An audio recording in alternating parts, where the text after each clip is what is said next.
araw sa ating lahat. Ako nga pala si Jake M. Gonzalez. Handa na ba kayong manood, makinig, at matuto? At ang aking tatalakayin para sa araw na ito ay isa sa mga gamit ng wika sa lipunan. Ito ay ang representatibo. At para sa ating layunin ngayong hapon o ngayong araw, una ay maunawaan ang kahulugan ng representatibo, maipaliwanag ang kahalagahan ng representatibo, at matukoy ang apat na uri ng representatibo.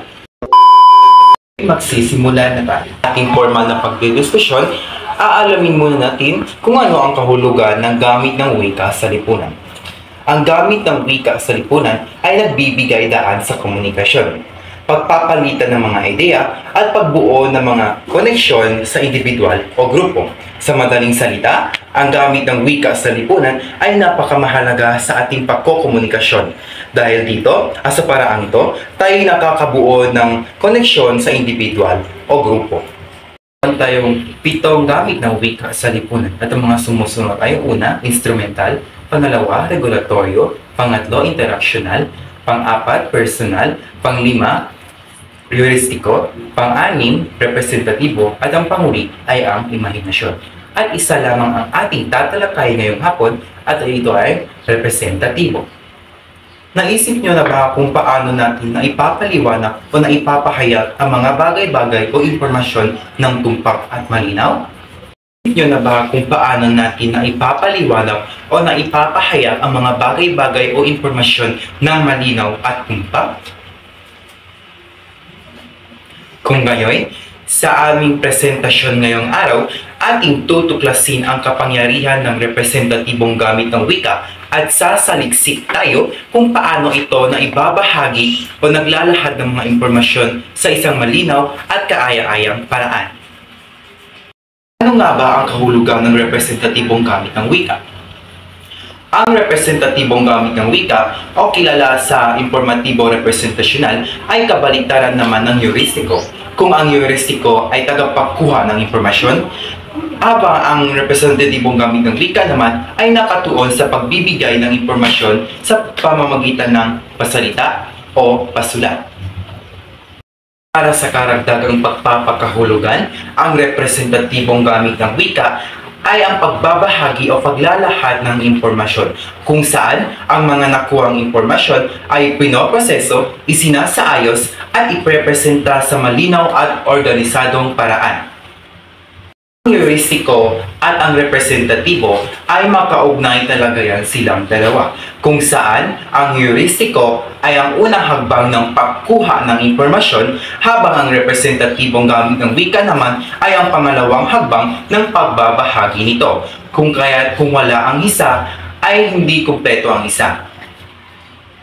Dadako tayo sa 4 na halimbawa ng representatibong gamit ng wika. Una, pagsusulat ng thesis; pangalawa, pagsusulat ng pamanawang papel; pangatlo, pag-ulat; pang-apat ay ang pagtuturo.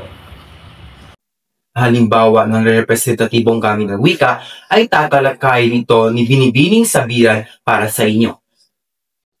Araw sa inyong lahat, at ngayon aking tatalakayin sa inyo ang isang halimbawa ng representatibo, at ito ay ang pagsusulat ng thesis. Ang pagsusulat ng thesis ay isang sistematikong proseso ng pag-aaral na nagsisimula sa pagtukoy ng isang suliraning, pangongolekta ng mga datos, pagsusuri ng literatura, at pagsusuri ng mga kaalaman upang makabuo o makagawa tayo ng konklusyon.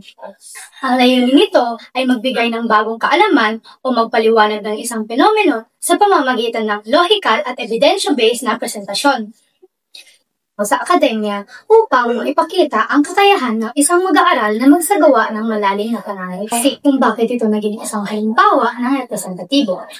Una, dahil ito ay nagpapakita ng sistema o metodo. Sumusunod ito sa istriktong proseso ng pananalisis, kagaya na lamang ng paglalahad ng suliranin, pangangalap ng mga datos, pagsusuri sa literatura, at pagsusuri ng mga kaalaman upang makabuo tayo ng konklusyon na sumasalaming magpahayag ng katotohanan.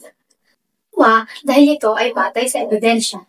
Gumagamit ito ng empirical na datos, mga sanggunian, at logical na pangangatwiran upang suportahan ang argumento na layunin ng representatibong diskurso. Pangatlo naman, dahil layunin nitong magpaliwanag. Ito ay hindi opinion lamang. Naglalayong irepresenta ang realidad sa pamamagitan ng sistematikong pagsusuri ng isang fenomeno. At pang-apat naman, dahil ito ay objektibong pananaw. Iniiwasan nito ang personal na bias at nakapokus ito sa pagpapahayag ng realidad at mga patunay sa halip na katang-isip o imahinasyon. Konklusyon, ang pagsusulat ng thesis ay konkretong halimbawa ng representatibong diskurso dahil ginagabayan nito ang mga tiyak na pamantayan sa pagpapakita ng katotohanan, pangangalap ng mga datos, at paggawa ng mga konklusyon batay sa iyong nakuha ng mga kaalaman. Ngayon, dadako tayo sa pangalawang halimbawa ng representatibo at ito ay ipapaliwanag sa inyo ni Binibining Prieto. Magandang araw, ako ang mag-uulat para sa pangalawang halimbawa ng representatibo. Ito ang pagsusulat ng pamanahong papel. Ano nga ba ang pamanahong papel? Ito ay isang uri ng pananaliksik na isinusulat ng mga mag-aaral sa loob ng isang takdang panahon. Nakapaloob din dito ang pagbibigay ng mataas na grado sa isang asignatura. Layon itong ipakita ang datos at ebidensya batay sa iyong ginawang pananaliksik. Ano nga ba ang gamit ng pamanahong papel sa representatibo? Ito ang nagsusilbing pangunahing batayan o gabay ng isang presentasyon. Dito, nakasaad ang isang datos, pagsusuri at konklusyon para sa ilalahad na paksa sa klase o sa panel. Malaki ang tulong ng pamanahong papel sa representatibo dahil dito, mas malinaw nating nailalahad ang ating mga pananaliksik at pag-aaral batay sa isang paksa. Mas madali rin nating masasagot ang mga katanungan gamit ang ating mga konkretong ebidensya mula sa ating pananaliksik. Halimbawa na lamang dito ang ating representatibo na si Sharima Aslawi. Siya ay nagsulat ng pamanahong papel na patungkol sa epekto ng mataas na pila sa oras ng pag-aaral. Sa pamanahong papel niya na isinulat na ito, maaari niya itong gamitin upang magmungkahi sa pamunuan, dagdagan ang canteen staff o magtayo ng mga panibagong food stall. Dahil may malinaw na datos at ebidensya, mas mataas ang tsansang aprubahan ang kanyang mungkahi. Mahalaga ang gamit ng pamanahong papel sa representatibo dahil sa pamamagitan nito, nailalahad natin ng wasto ang nilalaman ng ating pag-aaral. At iyon lamang po para sa aking pag-uulat at ngayon naman ay aking tatawagin si Binibining Maris upang iulat sa inyo ang pangatlong halimbawa ng representatibo. Magandang araw sa inyong lahat. Ngayon, tatalakayin ko sa inyo ang ikatlong halimbawa ng representatibo na pagbibigay ulat. Ano nga ba ang pagbibigay ulat? Ang pagbibigay ulat ay ang proseso ng pagbabahagi ng impormasyon sa isang malinaw at organisadong paraan. Ginagawa ito ng isang tagapag-ulat o reporter. Ang layunin nito ay maiparating ang mahalagang detalye sa mga nakikinig o nagbabasa upang maayos maintindihan ng lahat. Sa madaling salita, ang pagbibigay ulat ay tulad ng isang reporter na nagbabahagi ng mga nangyayari o mahalagang detalye. Sa madaling salita, ang pagbibigay ulat ay tulad ng isang reporter na nagbabahagi ng mga nangyayari o mahalagang detalye. Halimbawa na lamang ang isang reporter sa telebisyon. Nag-uulat tungkol sa bagong batas na ipinasa sa gobyerno. Binabahagi nito ang bagong batas na ipinapatupad sa gobyerno na kung saan sinasabi nito kung ano ang batas na ito, sino ang maaapektuhan at bakit ito mahalaga. Bakit nga ba nagiging representatibo ang pagbibigay ulat? Ang pagbibigay ulat ay nagiging representatibo dahil ito ay naglalahad ng impormasyon na kumakatawan na mas malawak na pangyayari. At ito ay gawaing pasalita dahil ito ay nagbibigay daan sa direktang komunikasyon. At yun lamang para sa aking pag-uulat. Ngayon, tatawagin ko si Binibining Culumbres upang talakayin sa inyo ang panghuling halimbawa ng representatibo. Magandang araw at ngayon naman tatalakayin ko ang panghuling halimbawa ng representatibo, ang pagtuturo. Ano nga ba ang pagtuturo? Ang pagtuturo ay isang proseso ng pagbibigay kaalaman, kasanayan at pagpapahalaga sa mag-aaral, kadalasan sa isang pang-edukasyong kapaligiran. Ang pagtuturo ay isang halimbawa ng kasanayan. dahil direktang nagsasalita o nakikipag-usap ang guro sa mga mag-aaral upang mas maintindihan o maunawaan ng mag-aaral ang itinuturo. May hinanda akong halimbawa ng pagtuturo, gaya na lamang ng pagtuturo ng mga guro ng iba't ibang asignatura tulad ng agham, matematika, pisikal na edukasyon at marami pang iba. Halimbawa ito ng pagtuturo dahil nagbibigay ito ng kaalaman, kasanayan at pagpapahalaga sa mga mag-aaral. At ngayon, tatalakayin ni Ginoong Gonzales ang kahalagahan ng representatibo. At ngayon, aking tatalakayin ang kahalagahan ng representatibong gamit ng wika. Una ay ang pagbabahagi ng kaalaman. Napakamahalaga ang representatibong gamit ng wika sa pagbabahagi ng kaalaman dahil ang representatibong gamit ng wika ay ang pundasyon ng edukasyon at pagkatuto. Sa pamamagitan nito, naipapasa ang kaalaman mula sa isang henerasyon patungo sa isa pa, mula sa simpleng pagtuturo ng mga pangunahing konsepto hanggang sa pagbabahagi ng komplikadong impormasyon sa siyensya o teknolohiya. Ang wika ang tulay na nag-uugnay sa mga nagtuturo at sa mga nag-aaral.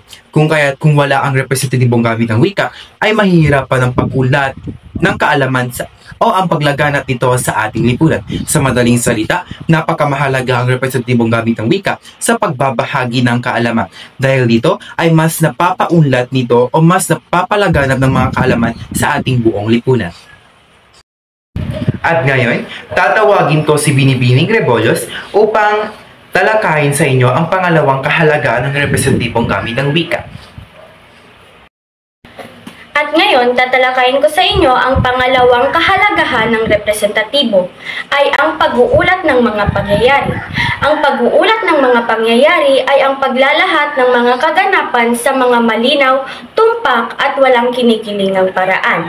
Ito ay naglalayong magbigay ng impormasyon sa kung ano ang nangyari, kailan, saan, sino ang sangkot at bakit ito nangyayari. Halimbawa na lamang, aksidente sa kalsada. Nagkaroon ng banggaan sa EDSA kaninang umaga. Dalawang sasakyan ang sangkot, isang tao ang sugatan at dinala sa ospital.